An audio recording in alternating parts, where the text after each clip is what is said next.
Assalamualaikum warahmatullahi wabarakatuh. Berjumpa lagi dengan saya Asep Bruder dari Hipnoterapi Islami Indonesia, Klinik RPB. Saat ini saya akan berbicara tentang bagaimana karakter, sifat atau kondisi hati, kondisi pikiran kita bisa dirubah atau tidak.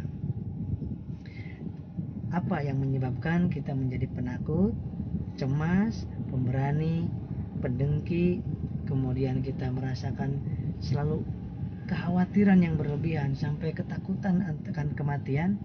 Itu sesungguhnya tidak ada yang lain kecuali karena di dalam mindset kita, di dalam pikiran bawah sadar kita, di dalam keyakinan kita sudah tersimpan memori-memori yang berkaitan dengan ketakutan, kekhawatiran, kematian, penyakit, baik itu yang pernah kita lihat, yang pernah kita dengar, yang pernah kita alami, atau tidak pernah kita dengar, tidak pernah kita lihat, tidak pernah kita alami, tapi pernah menonton, ya, atau pernah mimpi, karena mimpi itu seakan-akan benar kejadiannya. Mimpi misalkan ada seseorang yang datang ke klinik kami, itu pernah mimpi didatangi oleh seseorang, baju putih, jubah putih, kemudian seakan-akan mau mengambil nyawanya.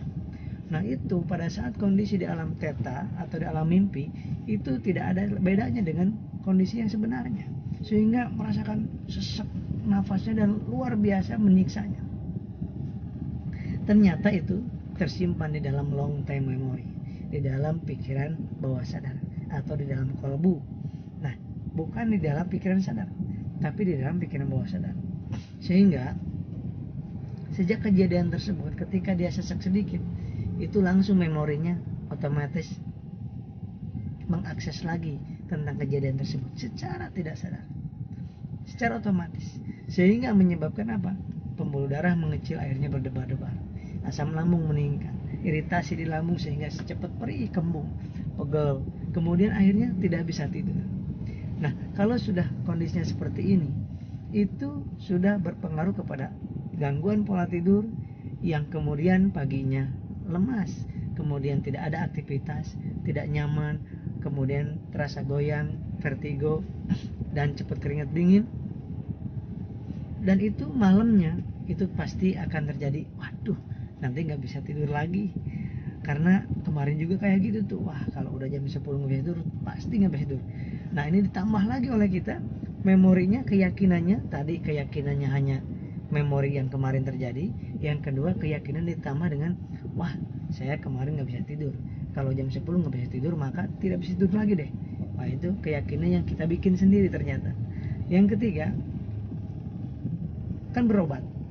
Begitu berobat, di situ juga kita mendapatkan servis, mendapatkan informasi, baik yang positif, ada juga yang negatif, dari teman juga, dari saudara juga. Ditambah lagi kita suka penasaran, biasanya ya, nyari di YouTube tanda-tanda penyakit jantung, tanda-tanda penyakit GERD, tanda-tanda penyakit lambung. Kita lihat di Google, kemudian di artikel, kemudian numpuk di sini di memori kita. Yang tadinya cuma 1 ditambah 2 ditambah 3 ditambah 4, belum lagi ke beberapa alternatif misalkan dan lain sebagainya. Pasti itu berbeda-beda mengatakannya. Apalagi kalau sudah mengatakan di just, wah Anda kena gaib, wah itu sudah semakin komplit lagi itu di dalam memori kita. Ibarat handphone itu virus-virusnya sudah masuk banyak sehingga lemot, hang, dan lain sebagainya. Nah ternyata diri kita juga seperti itu. Yang sebelumnya dulu itu push, no way, gak apa-apa, no problem, gak peduli, tetap kerja. Perih lambung, ingat makan, ingat warteg, ingat nasi padang, makan. Lemes sedikit, oh nggak masalah. Kemudian berdebar-debar, nggak masalah, biasa itu. Kenapa dulu tidak jadi masalah, sekarang masalah? Adanya di intinya, kuncinya ada karena pernah ada memori yang masuk, beberapa memori negatif yang masuk berkaitan dengan yang dilihat, dibaca, dialami. Padahal berdebar-debarnya sama, lemesnya sama, dulu juga pernah lemes siapapun. Dan ketika lemes, ketika ketakutan, ketika cemas, maka siapapun akan merasakan pembuluh darah mengecil. sehingga berdebar-debar. Itu normal bagi semuanya. Tetapi setelah kejadian itu, ketika perut perih yang teringat mati, ketika pusing kepala yang teringat, wah ini kanker. Kalau teringat lambung perih, wah ini GERD-nya, wah ini tukak lambung, belum lagi pernah di endoskopi ada luka-luka. Padahal hampir semua orang yang hidup di dunia ini di usia 30 tahun ke atas, hampir tidak ada orang yang betul-betul bersih tanpa radang di pencernaannya. Ini betul-betul terjadi. Sehingga apa yang harus diperbaiki? Yang harus diperbaiki adalah mindset kita, keyakinan kita, diedukasi ulang pikiran bawah sadarnya, hati nuraninya, kolbunya. Dengan apa? Dengan pemikiran atau persepsi yang baru. Bukan persepsi yang kemarin-kemarin, bukan. Kejadiannya tetap ingat, cemasnya mungkin tetap ada, tetapi bisa diatasi sebetulnya. Satu saya bocorkan, sebetulnya ada 3, tapi satu yang paling utama adalah yang harus Anda renungkan sekarang, ya, adalah pada saat berdebar-debar, abaikan aja. Enak banget ngobrol, abaikan. Susah, iya betul susah, karena adanya di dalam memori pikiran bawah sadar yang sifatnya otomatis, ya. Kemudian jangan terlalu peduli mulai sekarang masa bodoh. Kok ngajarin gak betul sih? Iya betul, saya dan Anda dulu juga ya, sebelum kejadian yang menakutkan itu, saking terlalu masa bodohnya dengan diri yang dirasa ini, sehingga kita sakit perut, makan, tetap berangkat kerja. Pusing kepala, tak peduli, tetap berangkat kerja. Gak teringat tuh namanya jantung, gak teringat tuh yang namanya kanker, gak teringat yang namanya GERD. Kenapa jadi ingat seperti itu? Karena pernah kita dengar, membaca, menyaksikan, dan mengalami waktu itu, ya. Sehingga apa ini yang dimaksud? Psikosomatis namanya, yaitu penyakit fisik, penyakit medis yang penyebabnya 88% dari pikiran yang negatif tentang yang ada di dalam program pikiran bawah sadar kita. Kenapa ada program pikiran bawah sadar kita? Yang tadi pernah yang dibaca, yang didengar, yang disaksikan, yang dialami, ataupun yang dimimpikan waktu itu tersimpan beres di dalam sini. Dan hipnoterapi Islami ini bukan menghilangkan kejadiannya, ingatannya, bukan. Tetap akan teringat, gak masalah, biarin aja. Berdebar-debarnya biarin aja. Tetapi bagaimana berdebar-debar ini harus ditangani secara medisnya. Kenapa? Kita harus paham kenapa bisa berdebar-debar. Kenapa bisa asam lambung meningkat secara medisnya. Kenapa bisa keringat dingin secara medisnya. Kenapa bisa pusing kepala secara medisnya. Kenapa bisa lemes secara medisnya. Kenapa bisa sesek. Ternyata itu berkaitan dengan minimal 1 gula darah, 2 tensi darah, 3 trigliserid, 4 kolesterol, kemudian asam urat, dan asupan nutrisi yang kurang. Nah, nanti akan lebih detailnya ada di bukunya. Saya bikin bukunya dan DVD dan audio terapinya sekaligus. Yang kedua secara psikologisnya.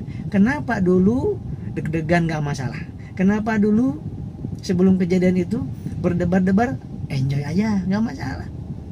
Pada saat dikejar anjing deg-degan gak masalah dulu, ya kan? Gak ingat sama jantung, gak ingat sama kematian. Yang diingat adalah gimana supaya selamat dari kejaran anjing tersebut.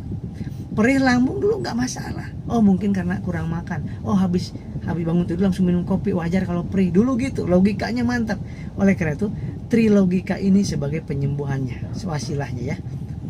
Trilogika apa? Logika medis, logika psikologis, logika tauhid.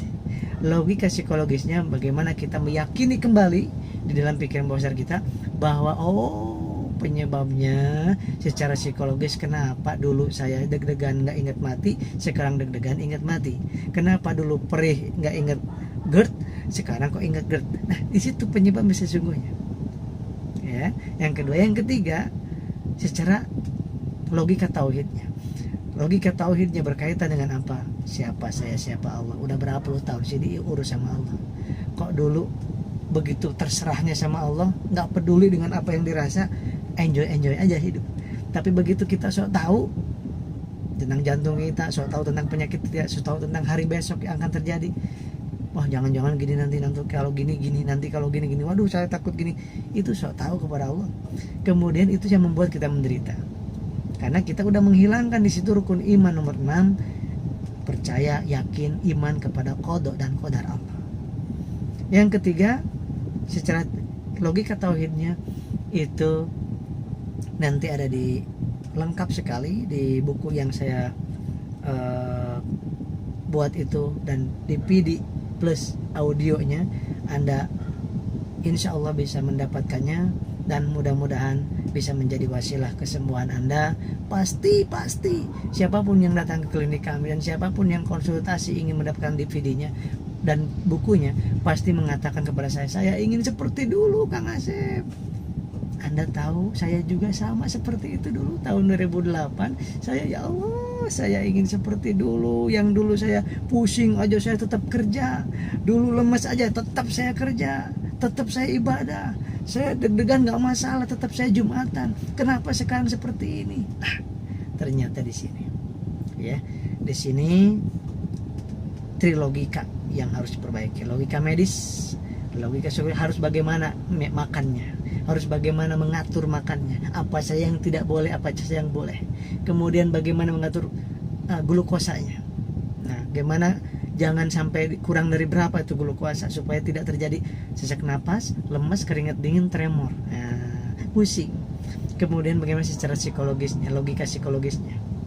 Mindset lagi dengan hipnoterapi Islami, dengan audio terapinya dipakai selama, baiknya Anda menggunakan baca bukunya, ada sekitar 190 halaman. Kemudian Anda juga videonya selama 40 menit, Anda pahami, Anda hayati, Anda lakukan apa yang saya sampaikan di situ dengan menggunakan tulis-tulisan gitu supaya lebih memahami, dan saya sampaikan dengan cara yang termudah dipahaminya.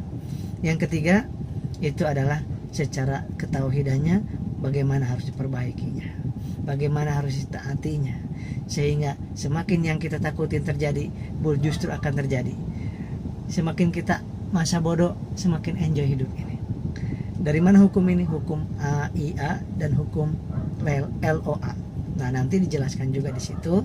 Dan apa kaitannya hormon endorfin, hormon noradrenalin berkaitan dengan ketakutan, kecemasan, dan berpengaruh kepada tubuh kita. Itu saya jelaskan juga di situ. Insya Allah kalau di video ini tidak cukup menjelaskannya, tetapi audio terapi tersebut digunakan setiap hari selama 7 hari, itu jangan putus. Kemudian minggu berikutnya 2 kali seminggu saja sampai 3 bulan. Kenapa 3 bulan? Betul, karena memang psikosomatis ini bukan penyakit biasa yang kalau orang tidak paham hanya dikatakan GERD atau asam lambung. Kalau orang tidak paham juga hanya dikatakan kena jin. Kalau tidak paham juga orang hanya mengatakan ini stres. Tapi kita coba, ini tidak menjamin untuk kesembuhan tentunya ya. Tidak ada jaminan dari kami, jaminan hanya dari Allah Subhanahu wa Ta'ala. Cuma pengalaman saya pribadi, pengalaman ratusan bahkan ribuan orang yang sudah terapi di tempat kami, kemudian yang sudah menggunakan buku dan DVD dan audio terapinya, dengan menggunakan trilogika ini, wasilahnya, masa iya Allah tidak menyembuhkannya seperti yang lain juga ya. Mudah-mudahan Allah Subhanahu wa Ta'ala menyehatkan lahir dan batin kita, dan tidak ada yang paling berharga dalam diri ini kecuali diri kita sendiri. Tidak ada yang paling berharga dalam dunia ini kecuali waktu dan kesehatan. Itu yang sering kita lupakan. Oleh karena itu ingat bahwa Allah punya rencana, kita punya rencana. Rencana Allah jauh lebih baik dibandingkan rencana kita. Belum tentu yang terbaik rencana kita, bisa jadi rencana Allah lebih baik dan rencana kita kurang baik. Kalau rencana kita dengan rencana Allah bersamaan, maka akan terjadi. Kadang-kadang rencana Allah untuk kebaikan kita harus mendapatkan kepedihan, rasa sakit, rasa khawatir, rasa takut. Supaya apa? Supaya kita semakin mendekat kepada Allah. Supaya kita tidak menuhankan selain Allah. Supaya kita tidak terlalu ketika ada masalah Allah yang ngurus kita, Allah yang memiliki kita, Allah yang menghidupkan kita. Tetapi kenapa kata Allah, ketika kamu ada masalah, kok yang diingat bukan aku yang pertama? Kok cuma diingat obat aja? Kok cuma yang ingat terapis aja? Kok yang diingat cuma rumah sakit, UGD, dokter, psikolog, dan lain sebagainya? Kok aku ini kemana? Karena aku yang memiliki kamu, kata Allah. Nah, gimana supaya tidak kayak gitu? Kalau selama kita seperti itu, soalnya kita akan merasakan malah menderita. Coba nanti ada kalimat-kalimat hipnosis di dalam buku tersebut, apa yang harus dikatakan setiap hari. Kemudian pada saat gimana hubungannya senyum dengan hormon endorfin, berapa kali senyum, yang bagaimana senyumnya, yang bisa mengeluarkan hormon endorfin, hormon adrenalin bisa ditekan gimana caranya. Karena dua hormon ini adalah hormon yang saling bertolak belakang fungsinya. Yang satu positif, yang satu negatif. Yang satu pembaik, yang satu pemburuk tubuh kita. Ya, sekarang waktunya mudah-mudahan hari ini ke depan Anda menjadi optimis lagi ke depan. Yakin kepada Allah, percaya kepada Allah Subhanahu wa Ta'ala bahwa ini kebaikan. Bayangkan pada saat saya sehat walafiat selalu, maka sholat, doa, pendekatan ke Allah juga begitu sederhana, begitu seala kadarnya. Tapi begitu saya dikasih sakit yang luar biasa menakutkannya, mungkin seperti yang Anda rasakan sekarang, begitu dekat ke Allah, begitu sholat juga, doa, ya Allah sehatkan hamba. Itu Allah sangat senang pada saat kita seperti itu, meminta hanya kepada Dia. Karena kesini, kesana, kesono, kesini, obat ini, obat itu sudah tidak ada yang mempan. Maka dari itu kita, ayo kembali kepada aku, kata Allah. Tapi tentunya medisnya jangan ditinggalkan, psikologisnya jangan ditinggalkan, baru tauhidnya juga paling penting juga. Itu mungkin yang bisa saya sharekan. Mudah-mudahan bapak-bapak, ibu-ibu, saudara-saudara di mana saja berada, karena penyakit ini betul-betul sedang mewabah. Saya yakin sekali, karena ini setiap harinya tuh Masya Allah melalui WA saya, kemudian telepon, sampai luar biasa. Berarti yang saya alami ini betul-betul dialami oleh banyak orang. Dan ini adalah sebetulnya nikmat dari Allah kalau kita tahu. Tapi pada saat saya sedang sakit pun tidak merasakan itu karunia. Tapi mereka, kenapa ya Allah, kurang apa saya, nah, gitu. Tapi sesudah melewatinya, Masya Allah, nikmat ternyata ini pertolongan darimu ya Allah, supaya saya semakin dekat padamu, supaya semakin jauh dari maksiat, itu kan. Oleh sebab itu jangan putus asa. Bismillah, yakinlah kepada Allah. Ikuti, kalau Anda sudah masuk ke WA nanti, WA saya, ikuti status-status saya. Insya Allah mudah-mudahan menjadi wasilah. Kemudian videonya, bukunya, audio terapinya, yuk kita lakukan. Bismillah. Andai kata yang dekat silakan datang ke klinik kami, yang jauh bisa menggunakan audio, video, bukunya, dan video audio terapinya bisa bentuknya flash disk, bisa bentuknya seperti ini, DVD, bisa bentuknya email, boleh, silakan email. Kita ringankan semuanya, ya, kita ringankan semuanya dalam rangka, karena yang belum pernah mengalami penyakit psikosomatis itu akan menyepelekan kita, beneran ya. Mau siapapun dia, mau sehebat apapun ilmunya, kalau belum pernah merasakan psikosomatis dasarnya saat takutnya, itu pasti menyepelekan, menghina, bahkan mencacinya. Saya pernah dulu seperti itu. Oleh karena itu Allah sengaja membuat saya duluan kena psikosomatis yang sangat dahsyat, dan saya tulis dalam bukunya, dalam buku yang nanti ini ada ini. Sampai orang terdekat pun nggak percaya kalau kita sakit, betul nggak?